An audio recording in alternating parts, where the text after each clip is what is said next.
وزیراعظم شہباز شریف کا دورہ چین مکمل 5 روز کے دوران سی پیک سمیت تعاون کی مختلف مفاہمتی یادداشتوں پر دستخط ہوئے Yangling agriculture technology and demonstration base آمد پر وزیراعظم نے 1000 طلبہ کو زراعت کی جدید تربیت کے لیے چین بھیجنے کا فیصلہ کیا اخراجات حکومت برداشت کرے گی سفراء کو منصوبے کو حتمی شکل دینے کی ہدایت کی زرعی ٹیکنالوجی پر چینی ماہرین سے بریفنگ لی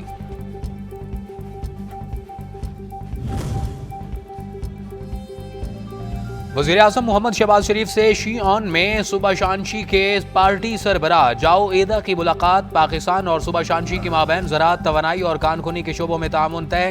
وزیراعظم نے تعاون کے معاہدے کو حتمی شکل دینے کے لیے وزیر پیٹرولیم ڈاکٹر مصدق ملک کی سربراہی میں کمیٹی بنا دی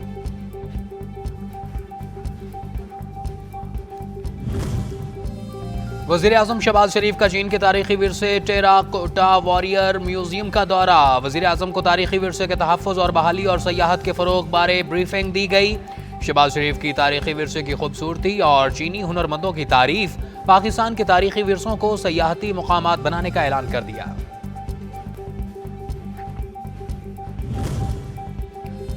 دورہ چین نہایت نتیجہ خیز رہا دو طرفہ تعلقات تاریخ کی نئی بلندیوں کو چھو رہے ہیں وزیراعظم شہباز شریف کا چین سے روانگی سے قبل الوداعی ٹویٹ لکھا ثابت قدم اتحاد سے بہت سے سبق سیکھ سکتے ہیں سی پیک کے دوسرے مرحلے کا آغاز اہم سنگ میل ثابت ہوگا وفاقی وزراء عبدالعلیم خان اور جام کمال کی مختلف چینی کاروباری سربراہان سے ملاقات ای کامرس سمیت مختلف شعبوں میں سرمایہ کاری اور دو طرفہ تعاون پر تبادلہ خیال ہمسایہ ملک ہونے کے ناطے چین سے سرمایہ کاری اہمیت کی حامل ہے ای کامرس پاکستان ہی نہیں دنیا بھر میں بزنس کا اصل مستقبل ہے وفاقی وزیر عبدالعلیم خان کی گفتگو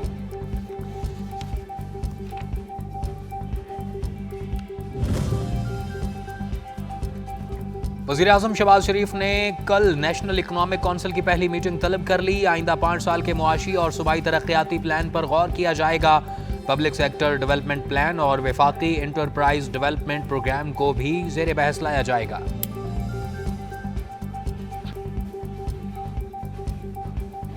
ڈیموکریسی کو خود آپ نے تباہ و برباد کیا اس ملک کے اندر آپ ہمیں اس کا مجرم ٹھہراتے ہیں ہمارے زمانے میں تو ہم تو آپ کے گھر چل کے گئے تھے ہم تو مجھے ضرورت نہیں تھی جانے کی وہ میں ووٹ مانگنے نہیں گیا تھا اس سے میں نواز شریف کے کمرے سے میں ایئر کنڈیشنر اتار لوں گا اب تم جیل میں ہو تم نے ایک کی بجائے 2 لگوا لو مجھے کوئی اعتراض نہیں ہے تانے دینے والے تباہی کے ذمہ دار ہیں ملک کی خاطر ساتھ چلنے کی پیشکش پر غیر سنجیدہ جواب ملا نواز شریف کی بانی پی ٹی آئی پر نام لیے بغیر تنقید کہا آپ کو اقتدار ملا تو ملک دوبارہ آئی ایم ایف کے چنگل میں پھنس گیا انتقام کی پالیسی پر یقین نہیں رکھتا آپ نے جیل سے اے سی اتارنے کی بات کی میں نے ایسا نہیں کروں گا حق کو حق اور باطل کو باطل کہنا ہوگا ترقی کا سفر بار بار دانستہ طور پر روکا گیا قوم ملک کو اجاڑنے اور بنانے والوں میں تفریق خود کرے نواز شریف کی دعوت فکر کہا ترقی کا جو بھی منصوبہ ہے اس کے پیچھے نون لیگ کی کاوشیں ہیں تمام منصوبوں سے عوام مستفید ہو رہے ہیں بانی پی ٹی آئی کی کسی سے ذاتی جنگ نہیں بارہا واضح کر چکے دشمنوں کو معافی ہے اور ملک مفاد کو نقصان پہنچانے والوں کو سزا ملے گی chairman P T I barrister Gohar کہتے ہیں کہ ہماری جنگ صرف آئین اور قانون کی بحالی کے لیے ہے ظالمانہ روش کو ترک کرنا ہوگا سیاسی سرد مہری کے خاتمے کے لیے نون لیگ متحرک پی ٹی آئی پارلیمنٹیرین سے ہاتھ ملا لیا امیر مقام کی سربراہی میں وفد نے ملاقات میں سیاسی صورتحال پر تفصیلی تبادلہ خیال کیا ترجمان پی ٹی آئی کے مطابق نون لیگ نے ساتھ چلنے کی پیشکش کی جواب مشاورت کے بعد دیں گے سینئر سیاستدان محمد علی دورانی کا نیا مفاہمتی فارمولہ پیش کر دیا حکومت سے بانی پی ٹی آئی اور ان کے رہنماؤں کے خلاف مقدمات واپس لینے کا مطالبہ پیش کر دیا کہا سیاسی استحکام کا واحد راستہ درگزر کی صورت ہی ممکن ہے دوست ممالک اور آئی ایم ایف سے بھی سیاسی تناؤ کم کروانے کی اپیل کر دی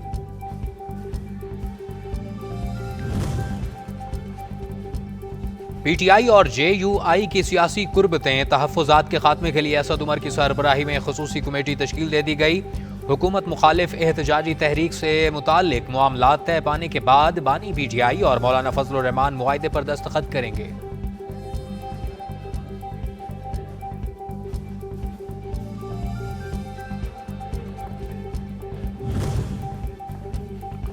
بانی پی ٹی آئی کی ہدایت پر خاموش ہیں، جو مظالم ڈھائے جا رہے ہیں بتایا جائے، ہم اپنا مجرم کہاں تلاش کریں؟ وزیر اعلیٰ خیبر پختونخوا کا سوال، کہاں ان کے پاس عوامی مینڈیٹ اور اخلاقی جرأت نہیں؟ ہم پر ٹیکس لگانے کی سوچنے والوں کو مایوسی ہوگی۔ وزیر اعلیٰ خیبر پختونخوا کے تند و تیز بیانات کا مقصد عوام کو حقوق دلانا نہیں، اپنی نوکری پکی کرنا ہے۔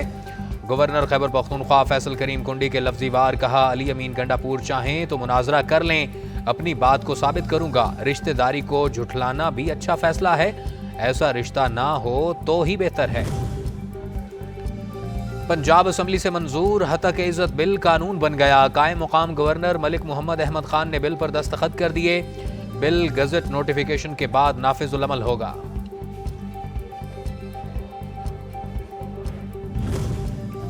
حتیٰ کہ عزت کا قانون لاہور ہائی کورٹ میں چیلنج کر دیا گیا۔ درخواست میں پنجاب گورنمنٹ، وزیر اعلیٰ اور گورنر پنجاب کو بذریعہ پرنسپل سیکرٹری فریقین بنایا گیا۔ حتیٰ کہ عزت آرڈیننس اور حتیٰ کہ عزت ایکٹ کی موجودگی میں نیا قانون نہیں بن سکتا۔ درخواست میں موقف عدالت حتیٰ کہ عزت بل کا لدم قرار دے۔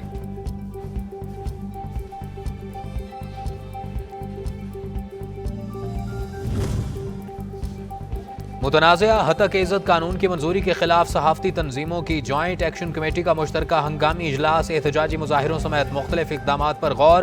حکومتی تقریبات، اسمبلی اجلاسوں کے بائیکاٹ کا بھی فیصلہ، مؤثر قانونی چارہ جوئی کے عزم کا اظہار۔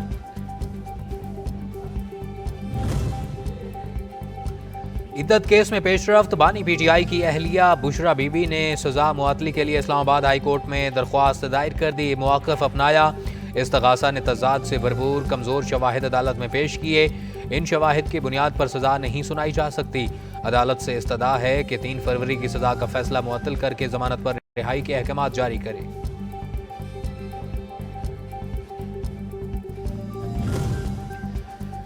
سپریم کورٹ نے قاسم سوری کا رویہ افسوسناک قرار دے دیا، الیکشن ٹربیونل فیصلے کے خلاف اپیل کے معاملے پر گزشتہ روز کی سماعت کا تحریری حکم نامہ جاری۔ حکم نامے میں کہا گیا ہے کہ قاسم سوری کے بھائی نے عدالتی نوٹس وصول کرنے سے انکار کر دیا۔ عدالت کا قاسم سوری کی طلبی کا اشتہار جاری اور گھر پر نوٹس بھی چسپاں کرنے کا حکم، سماعت 9 جولائی کو ہوگی۔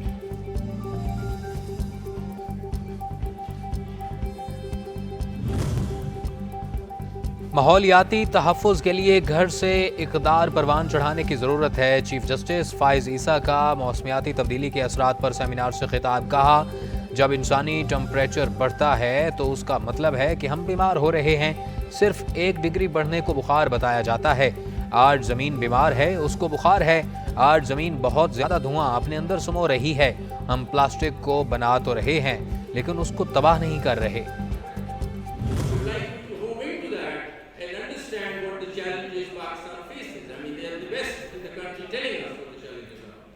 The second panel then invites governmental officials to discuss climate governance,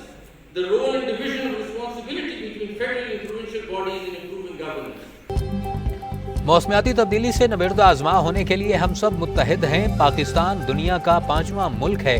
جس کو موسمیاتی تبدیلیوں کے خطرے کا سامنا ہے۔ جسٹس منصور علی شاہ کا ماحولیاتی تبدیلیوں سے متعلق کانفرنس سے خطاب، کہا پاکستان میں سیلاب نے تباہی مچائی اور اربوں ڈالرز کا نقصان ہوا، موسمیاتی تبدیلیوں سے مسلسل درجہ حرارت بھی بڑھ رہا ہے۔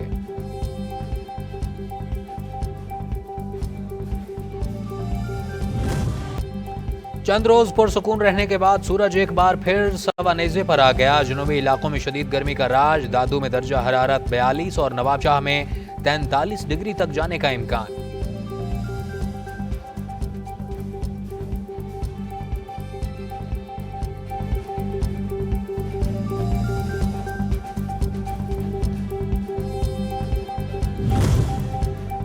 پتوکی کے علاقے سرائے مغل میں خسرہ کی وبا بچوں کو نگلنے لگی۔ ٹھٹا کمیانہ میں مزید 3 پھول مرجھا گئے۔ 10 سے زائد بچے اسپتال میں زندگی اور موت کی جنگ لڑ رہے ہیں۔ علاقے میں بیماری سے جاں بحق ہونے والے بچوں کی تعداد 10 تک جا پہنچی۔ شہریوں کا انتظامیہ سے نوٹس لینے کا مطالبہ۔